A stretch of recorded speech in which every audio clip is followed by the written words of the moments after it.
বন্ধুসকল আমি দৈনন্দিন জীৱনত ব্যৱহাৰ কৰি থকা আমাৰ মোবাইল ফোনৰে হওক বা কম্পিউটাৰ বা ল্যাপটপৰে হওক কিবোৰ্ডখন কিয় ABCD ফৰ্মত নাই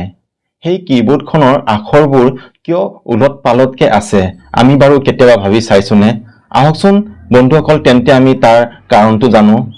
বন্ধুসকল এইখিনিতে এটা কথা কৈ থওঁ আমি বৰ্তমান যিখন কিবোৰ্ড ব্যৱহাৰ কৰি আছো এই কিবোৰ্ডখনক QWERTY কিবোৰ্ড বুলি কোৱা হয় এই কিবোৰ্ডখনৰ আখৰ প্ৰথমে QWERT দ্বাৰা আৰম্ভ হৈছে কাৰণে এই কিবোৰ্ডখনৰ নাম QWERTY কিবোৰ্ড নামেৰে ৰখা হৈছে বন্ধুসকল আজি প্ৰায় 150 বছৰ আগতে আমাৰ হাতত কোনো ধৰণৰ কম্পিউটাৰ ল্যাপটপ বা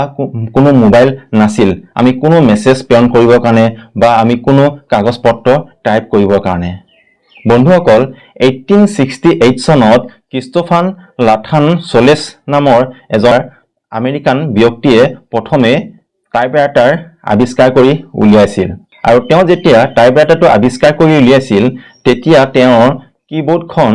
ABCD ফৰ্মতে আছিল আৰু যেতিয়া এই ABCD ফৰ্মত থকা কিবোৰ্ডখনেৰে তেওঁ কোনো কাগজ পত্ৰ টাইপ কৰিছিল তেতিয়া এটা ডাঙৰ সমস্যা দেখা দিছিল কাৰণ ইংৰাজীত বেছিভাগ শব্দৰ আখৰবোৰ উচ্চাৰণ হোৱাৰ কাৰণে আৰু বাৰে বাৰে ব্যৱহাৰ হোৱাৰ কাৰণে এই টাইপৰাইটাৰটোৰ পিনবিলাক এটা আনটোৰ লগত জাম হৈ গৈছিল কাৰণ তেতিয়া এই কিবোৰ্ডবিলাকে মেকানিক্যাল ইনপুটত কাম কৰিছিল গতে ইয়াৰ পৰা পৰিত্ৰাণ পাবৰ কাৰণে ক্ৰিষ্টোফাৰ লাথানে 1870 চনত তেওঁ QWERTY কিবোৰ্ডখন আৱিষ্কাৰ কৰি উলিয়ায় আৰু এই QWERTY কিবোৰ্ডখন তেওঁ এনেদৰে আৱিষ্কাৰ কৰি উলিয়াইছিল ইংৰাজীত সকলোতকৈ বেছি ব্যৱহাৰ হোৱা আখৰবোৰ এটা আনটোৰ পৰা দূৰত লগাই দিছিল